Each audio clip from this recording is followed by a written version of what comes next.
outside? Well, I recently read the book of Judges, and Judges is one of my favorite books because it has these awesome stories of Ehud putting the sword into Eglon, and he's so fat that it swallows the sword up, and Jael drives a tent peg through Sisera's head, or Gideon and the 300, defeat over 100,000 men by confusing them with torches and pots.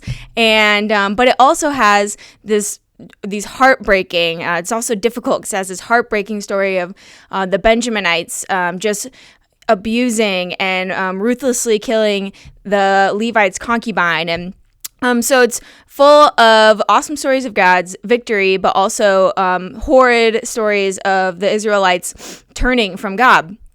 And Judges comes after after Joshua leads the Israelites into the promised land, and he passes away, and in his place God raises up judges periodically to lead the Israelites. And I wanted to share, so after Joshua passes away, in Judges 2, in verse 7 and 8, it says, "And the people served the Lord all the days of Joshua and all the days of the elders who outlived Joshua, who had seen all the great work that the Lord had done for Israel." So they served the Lord for as long as Joshua and the men who were firsthand witnesses that saw what the Lord had done. As long as they lived, they served the Lord. However, in verse 18 and 19, it says that whenever, not quite there. In verse 10, it says, "And all that generation also were gathered to their fathers." So after that generation of eyewitnesses passed away, "and there arose another generation after them who did not know the Lord or the work that he had done for Israel." So they hadn't seen it with their eyes. And it says that the people of Israel did what was evil in the sight of the Lord and served the Baals. So they did not witness it firsthand, and as soon as, it only takes one generation, as soon as this one generation passes away, they turn away from God and they start serving other gods, and the gods of the people surrounding them, the people that they've just defeated or they're still, working to defeat. And it says then in verse 18 that whenever the Lord raised up judges for them, the Lord was with the judge, and he saved them from the hand of their enemies all the days of the judge. For the Lord was moved to pity by their groaning because of those who afflicted and oppressed them. But whenever the judge died, they turned back and were more corrupt than their fathers, going after other gods, serving them and bowing down to them. They did not drop any of their practices or their stubborn ways. So it was just this cycle of the eyewitnesses were there and they served the Lord. As soon as that generation passed, they turned away from the Lord.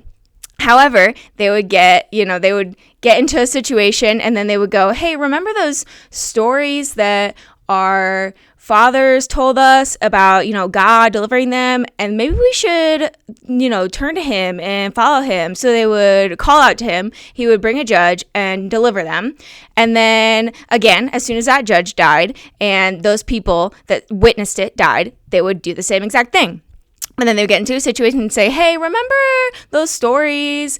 And it says in Judges 3 verse 2 that when they would turn away and God would give them over to their enemies, and it said it was only in order that the generations of the people of Israel might know war, to teach war to those who had not known it before.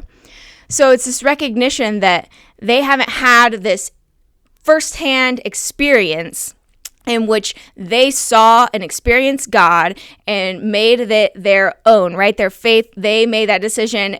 There's these stories of their fathers and their ancestors following the Lord, and oh yeah, God delivered us and he did all these things, but they didn't have it, they didn't experience it for themselves. So I thought how this relates to this importance we have to take our faith from something that we are taught or hear about and other people's experiences and people witness to it, whether that be our parents or whoever brought you to faith, or your pastors, leaders, teachers, those spiritual parents in your life, I guess.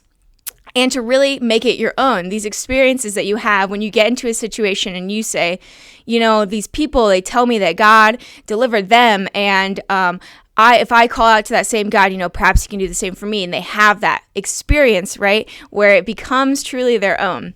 So that's just my thoughts from this passage, and how important it is that then, we do need to continue to use our testimonies in that way, telling those stories and planting those seeds to people, so that when they get into that situation, we can't make them really take it for themselves, but we can give them the training and the teaching, so that when they get into a situation where they think, what am I going to do? I am lost. I'm at the bottom. But they say, hey, remember what so-and-so said about what God did for them?